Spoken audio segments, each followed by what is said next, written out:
We all want to be happy and we think it is very difficult to achieve it. But there are actually happiness habits that we can implement and they will surely help us. The problem arises when we look for happiness in the wrong places. We think we will be happier if we have more money, power, fame, or influence. We think we will be happier if we are richer, more attractive, or if we have nicer things. None of this is true. Of course, we need a certain amount of money to be financially secure, but more money cannot bring us more happiness. Stay tuned till the end and don't forget the like and subscribe button. Happiness does not come from material things, it comes from a deep connection with others and a sense of fulfillment and meaning in our lives. Happiness comes when we are freed from mental suffering and addiction to the conditioning of the mind. Without these things, it doesn't matter how modern our apartment is, how expensive the car we drive is, or how famous we are on Instagram. But let's say we realize we're looking for happiness in all the wrong places. How then can we change directions so that happiness is a part of our daily lives? Looking around, many people, especially in recent years, are promoting the path to happiness in various ways, but somehow it seems that many of us are less and less happy. Let's say it could be for two reasons. Many of those who sell us happiness are actually selling us a scam. True happiness takes work, and not enough of us are willing to put in the work to be happy. However, there is a real way to find happiness. True, long-term, fulfilling happiness that does not depend on external factors. Of course, it needs a little more work. But if we do the work, if we adopt the habits of happiness, it is almost guaranteed. You'd agree that's a pretty fair deal, right? These are the 5 happiness habits that are sure to transform your life and make you truly happy. Awareness of the present moment. This would mean being fully present at the moment, something few of us achieve in our daily lives.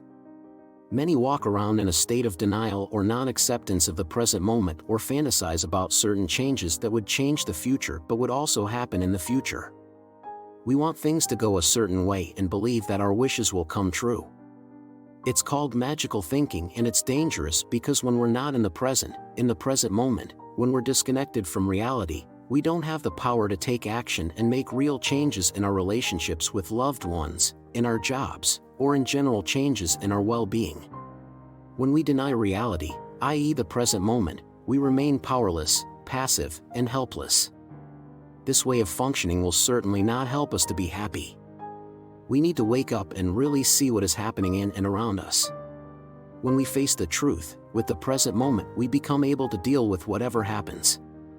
When we constantly deny the emotions we feel and the situations we find ourselves in, we can't directly deal with the problems, so we can't even trust ourselves to be able to deal with the problems, and this actually encourages denial, like a magic circle.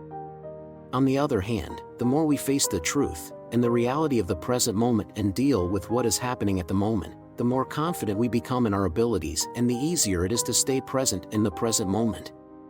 Personal responsibility. Many of us have a bad habit of blaming others for our problems. We tell ourselves that it's our partner's fault when we break up, or that it's our boss or coworker's fault because we lost our job. But this attitude doesn't really allow us to change anything. When we blame external factors or individuals for our unhappiness, we cannot improve our lives. On the other hand, when we take responsibility for the choices we make, we have a chance to learn from our mistakes and adjust our behavior accordingly. The more responsibility we take for the actions in our lives, the better able we are to solve the problems that arise. Self-compassion. To be self-aware and take responsibility requires self-compassion.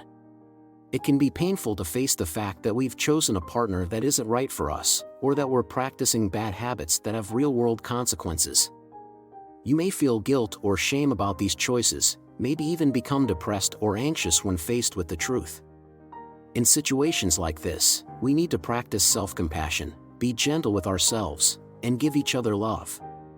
Let's not criticize ourselves, but reward ourselves for seeing the truth, which is the first step to a happier life. Self-compassion means forgiving ourselves for the bad choices and decisions we have made. Instead of berating ourselves, we can be kind to ourselves, understand why we made those decisions or choices, and thus put the mistakes we've made into perspective. This forgiveness allows us to see our mistakes with greater clarity, which will allow us not to repeat them in the future. Mental flexibility. Fear, unfortunately, is a big part of our lives, and a common response to fear is mental rigidity, where we can't change our perspective or change our minds about things. Mental rigidity prevents us from making a change. If we cannot see that something may not be what we thought it was, and if we cannot adjust our ideas about it, or if we cannot let go of an attitude or belief that does not serve us, we will remain forever trapped in a mental prison of our own making. Mental rigidity creates a lot of unnecessary problems and suffering. On the other hand, mental flexibility offers us the freedom to change our attitudes, ideas, beliefs, habits, and relationships for the better. Compassion for others. Some people believe that the only way to make it in life is to be selfish and use other people for their own ends. Some people even believe that caring for others and helping others takes away from themselves. We don't have to emphasize how incorrect that is. Arguably, the number one source of joy in our lives is meaningful connections with other people. If we are selfish and use people, then our interactions with them will be empty and meaningless. Numerous studies over the years have proven that when we are kind and generous to others, we are much happier than when we are selfish or callous. When we care for others, we open our hearts and fill them with love. Now that we have explained these 5 habits of happiness, you can see that you can transform your life and become truly happy. Of course, we already said that we have to work to make these habits a part of our daily life. But what is little work compared to true happiness? So what's stopping you from trying these habits today? Thanks for watching till next time.